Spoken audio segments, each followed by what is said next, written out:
Selamlar ve Japon tarihinin en çetin, en heyecan verici rekabetlerinden birine, Sengoku döneminin destansı savaş lordlarının gölgesine hoş geldiniz. Bugün sadece askeri dehasıyla değil, aynı zamanda fiziksel bir engelle verdiği mücadeleyle de efsaneleşmiş bir samurayın, Takeda Shingen'in baş düşmanının hikayesine doğru zaman yolculuğuna çıkıyoruz. Karşınızda tarihin sayfalarında tek bacaklı samuray olarak anılmayı hak eden, azmin ve stratejinin simgesi olmuş o unutulmaz figür. Japonya'nın Sengoku Wadai, savaşan eyaletler dönemi, daimyoların, bölgesel lordlar, ulusal hakimiyet için amansızca savaştığı, kan ve kılıçla yazılmış bir dönemdir. Bu kaotik çağın en parlak ve en zorlu yıldızlarından biri, Kayı Kaplanı lakabıyla anılan Takeda Shingen'di. Ancak Takeda'nın yükselişi ve ihtişamı, kendisi kadar hırslı, kendisi kadar yetenekli ve belki de ondan daha dramatik bir hayata sahip bir rakibin gölgesi olmadan düşünülemezdi. Bahsettiğimiz bu figür, tarihçilerin ve popüler kültürün zaman zaman karıştırdığı ya da gölgede bıraktığı, ancak kendi başına bir destanı temsil eden tek bacaklı samurayın hikayesidir.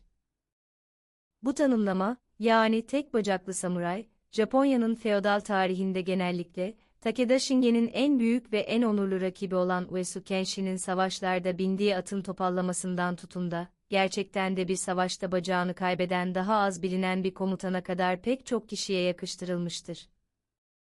Ancak Takeda Shingen'in en büyük rakibi söz konusu olduğunda, akla gelen ilk isim genellikle Uesu Kenshin'dir, Echigo'nun ejderhası. Her ne kadar Kenshin'in fiziksel bir engeli olmasa da, onunla Shingen arasındaki ebedi rekabet, Japonya'nın en ünlü düellosu olarak anılır ve bu rekabetin şiddeti, bazen fiziksel bir engelmiş gibi algılanan bir efsaneyi doğurmuştur. Takeda Shingen ve Uesu Kenshin, tarihin en ikonik düşmanlıklarından birini paylaştılar. 5 kez, 1553 ile 1564 yılları arasında, Kawanakajima Meydan Muharebeleri adı verilen bir dizi çatışmada karşı karşıya geldiler. Bu çatışmaların dördüncüsü, 1561'deki muharebe, özellikle efsanevidir ve bu çatışmanın ortasında Shingen'in ordusunun içine sızan bir samurayın hikayesi, bize tek bacaklı samuray mitinin kaynağına dair bir ipucu verebilir. Efsaneye göre, Kenshin, bizzat Shingen'in karargahına tek başına at sürmüş ve Shingen'e kılıcıyla saldırmış, Shingen ise sadece savaş yelpazesi, Tessen, ile kendini savunabilmiştir. Bu kişisel düello, iki savaş lordunun birbirlerine duydukları karşılıklı saygıyı, onuru ve kıran kırana rekabeti sembolize eder. Kenshin'in, Shingen'in en büyük düşmanı olması ve ona karşı sürekli bir meydan okuma teşkil etmesi, onun hikayesinin Shingen'e dair anlatılarda merkezi bir rol oynamasına neden olmuştur. Ancak, modern tarih anlatılarında tek bacaklı samuray lakabıyla en çok ilişkilendirilen figürlerden biri de, Shingen'in son yıllarında sahneye çıkan bir başka güçlü rakibi, Tokugawa Ieyasu'nun hizmetindeki bir komutan olan Sakakibara Yasumasa'dır. Bu tanım, aslında daha çok efsanevi anlatılarda ya da popüler kültürde abartılmış bir figürü işaret eder. Gerçek tarihi kayıtlara bakıldığında, Takeda'nın gücü ve Shingen'in stratejik dehası, Japonya'yı birleştirme hedefi olan Oda Nobunaga ve onun en sadık müttefiki Tokugawa Ieyasu'yu da sürekli olarak tehdit etmiştir. Shingen'in son büyük zaferi olan Mikatagahara Muharebesi, 1573, Tokugawa Ieyasu için ağır bir yenilgi olmuş, hatta Ieyasu'nun ölümüyle sonuçlanma tehlikesi atlatılmıştır. Bu muharebede, Shingen'in süvari gücü, Ieyasu'nun ordusunu tam anlamıyla ezmiştir. Mikatagara'da hezimete uğrayan Ieyasu, hayatı pahasına kaçmak zorunda kalmış ve bu utancı asla unutmamıştır. Dolayısıyla, Shingen'in gücünün zirvesinde en büyük engelini oluşturduğu figürlerden biri de Ieyasu'dur.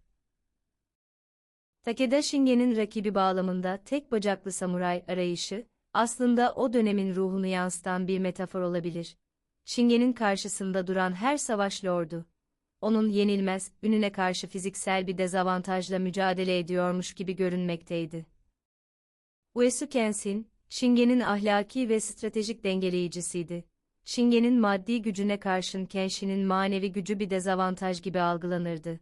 Ama aslında en büyük avantajıydı. Kenshin'in savaşları, Shingen'in bir ayağını sürekli Echigo sınırında tutmaya zorlamış ve onu Kyoto'ya ilerlemekten alıkoymuştur. Bu anlamda Kenshin, Shingen'in ilerlemesini tek bacakla kısıtlayan bir güç olmuştur. Nihayetinde Takeda Shingen'in en büyük rakibi olan Uesu Kenshin, sadece bir savaş lordu değil, aynı zamanda Shingen'in savaş felsefesinin antiteziydi. Kenshin'in Budist inançları, adalete olan bağlılığı ve onurlu savaş prensipleri, Shingen'in pragmatik ve bazen acımasız stratejilerine karşı sürekli bir meydan okumaydı. Onların bitmek bilmeyen Kawanakajima çatışmaları, bir bölge anlaşmazlığından çok, iki farklı yaşam felsefesinin, iki farklı samuray idealinin çatışmasıydı. Bu destansı rekabet, Sengoku dönemini tanımlayan en önemli hikayelerden biri olmaya devam etmektedir.